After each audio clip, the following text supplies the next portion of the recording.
Have you ever had the strange feeling that you're just moving through life on autopilot? You wake up, go through the motions, handle your responsibilities, but deep down you know you're not really progressing toward the person you want to be. That moment often hits hardest around New Year's. You picture a brand new version of yourself, free of bad habits, consistent with good ones, full of discipline and motivation. You tell yourself, this time will be different. I really mean it this year. But weeks later, reality sets in. Old patterns creep back in, good intentions fade, and suddenly you're right back at square one. Sound familiar? So here's the real question. How do you actually become the person you dream of being? How do you break out of destructive cycles and build habits that feel natural instead of forced? That's where James Clear's book Atomic Habits comes in. It's not just another motivational pep talk. It's a practical guide full of strategies, psychology, and tools that can reshape your daily life. Today, we're diving deep into the ideas from Atomic Habits. We'll break down concepts like habit loops, dopamine-driven motivation, environmental design, and the 4 laws of behavior change. And stick around until the end, because I'll share the exact way I've applied this book in my own life, the systems I've built, the habits I've kept, and the ones I've broken. Trust me,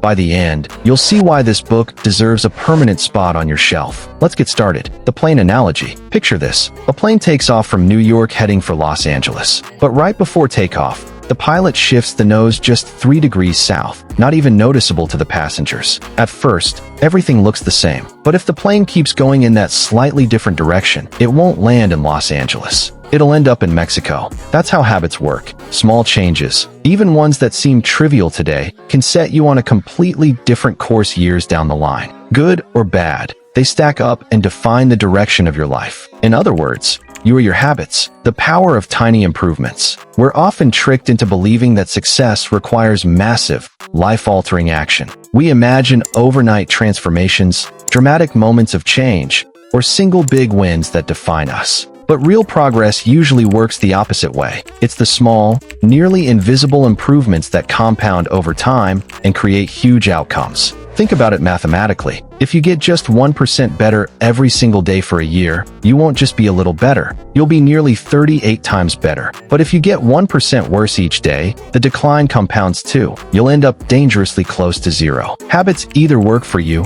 or against you. They can compound in the form of knowledge, productivity, relationships, and health, or they can drag you downward through stress, procrastination, and destructive behaviors. As Clear puts it, success is the product of daily habits, not once-in-a-lifetime transformations. The truth about progress. Here's the problem. When we start something new, whether it's a diet, exercise plan, or a side project, we expect immediate results. We imagine a straight line of progress, but reality looks different. Progress is slow and invisible at first. James Clear calls this stage the valley of disappointment. That period where you've been putting in the work but can barely see any results. This is where most people quit. They mistake lack of immediate visible results as failure, when in fact the changes are simply compounding beneath the surface, waiting to break through. True transformation takes patience. The biggest payoffs of compounding habits come years later, not weeks. Goals versus systems. Most of us were taught to set goals, lose 20 pounds, earn a certain amount of money, run a marathon, write a book. Goals give us direction. But James Clear argues that systems matter more than goals. Goals are about the results you want. Systems are about the processes that lead to those results. Think about it. Both winners and losers often share the same goals. Every athlete wants to win. Every job applicant wants to get hired. Every entrepreneur wants to build a successful business. The difference lies in their systems, the repeated behaviors that naturally lead to success. The problem with goals, they're temporary. Achieve it, and motivation fades. They create a success/failure mindset. You either hit the goal or you didn't. They can even discourage you once you achieve them because you don't know what's next. Systems, on the other hand, keep you moving regardless of immediate results. They turn progress into something continuous and sustainable. So instead of saying, I want to run a marathon, shift to, I want to become the type of person who runs every day. The 3 layers of change. Clear explains that real behavior change happens on 3 levels. Outcomes, the results you want, losing weight, writing a book, saving money. Processes, the habits you build, your exercise routine, writing schedule, budgeting system. Identity, the beliefs you hold about yourself. Most people focus on outcomes, but the deepest level is identity. When you change how you see yourself, your habits naturally shift to align with that identity. The goal isn't to write a book, it's to become a writer. The goal isn't to run a marathon, it's to become a runner. When behaviors become tied to your identity, they stick. Every time you practice, you reinforce the story you tell yourself. I'm the kind of person who does this. The habit loop. So how do habits actually form? They follow a simple loop. Cue, craving, response, reward. Example, cue, your phone buzzes. Craving, you wonder who messaged you. Response, you check your phone. Reward, curiosity satisfied. Repeat that loop enough, and checking your phone becomes automatic. The same applies to productive habits. The trick is learning to design loops that work for you, not against you. That's where Clear introduces his 4 laws of behavior change, a framework for building good habits and breaking bad ones. Law 1. Make it obvious. Most habits are so ingrained we don't even notice them.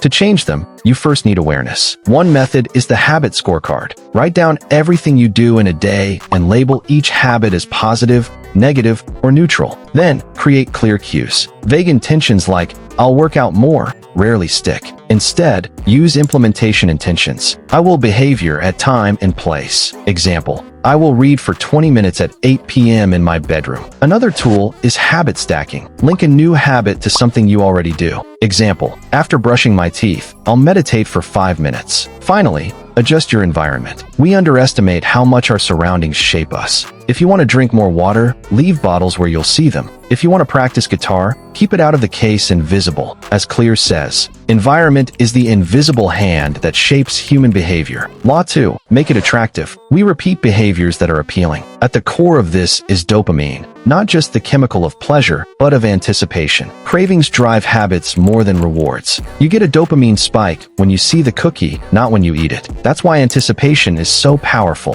To harness this, use temptation bundling. Combine something you want to do with something you need to do. For example, only watch Netflix while exercising. We're also influenced by social groups. If everyone around you exercises, eats well, or reads books, you'll be pulled in that direction. Find communities where your desired habits are the norm. And finally, reframe habits. Instead of seeing working out as exhausting, see it as building energy. Instead of viewing saving money as sacrifice, see it as buying future freedom. Law 3. Make it easy. The more effort a habit requires, the less likely it is to stick. Our brains follow the law of least effort. That's why you need to remove friction for good habits and add friction to bad ones. Want to work out? Lay out your clothes the night before. Want to eat healthy? Prep meals ahead. Want to stop scrolling? Keep your phone in another room. Clear also introduces the 2-minute rule. Any habit can start in under 2 minutes. Want to run a marathon? Start by putting on your running shoes. Want to read more? Commit to 1 page a night. Once the habit is established, you can scale it up.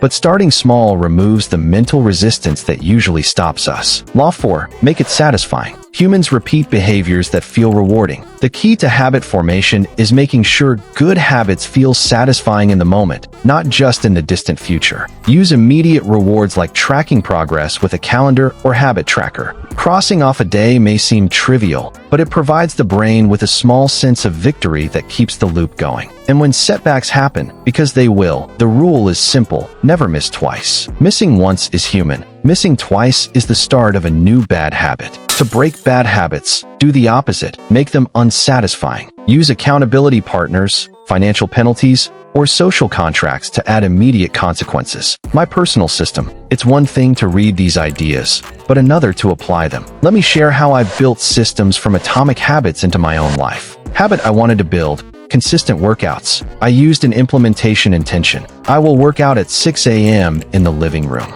I placed my weights in plain sight and set out workout clothes the night before. To make it attractive, I paired workouts with my favorite podcasts. My 2-minute rule was simple: just put on my workout clothes and stretch. Usually, that led to a full session. I tracked workouts on a calendar, which gave me the reward of not breaking the chain. Habit I wanted to build: reading daily. I stacked it with making coffee. After brewing coffee, I'll read for 30 minutes. I made a designated reading spot on my balcony. I started with 1 page, then built up to over an hour. I bundled the habit with the reward of a peaceful morning ritual. Habit I wanted to break: excessive social media. I deleted distracting apps. I reframed the habit as unattractive. Do I want to be a mindless consumer or a creator? I increased friction by leaving my phone in another room during work. I made it unsatisfying with accountability. If caught scrolling, I owed $10 to my partner. The results? Noticeable. Not overnight miracles, but steady compounding changes that made me healthier, more focused, and more consistent. Final thoughts. Atomic Habits isn't about motivation. It's not about discipline. It's about designing systems that make good habits inevitable and bad habits difficult. Change doesn't require massive action. It requires small, consistent, compounding improvements. As James Clear reminds us, you do not rise to the level of your goals. You fall to the level of your systems. So start small. Focus on 1% improvements. Redesign your environment. Reframe your identity. And watch how those tiny habits accumulate into the person you've always wanted to become.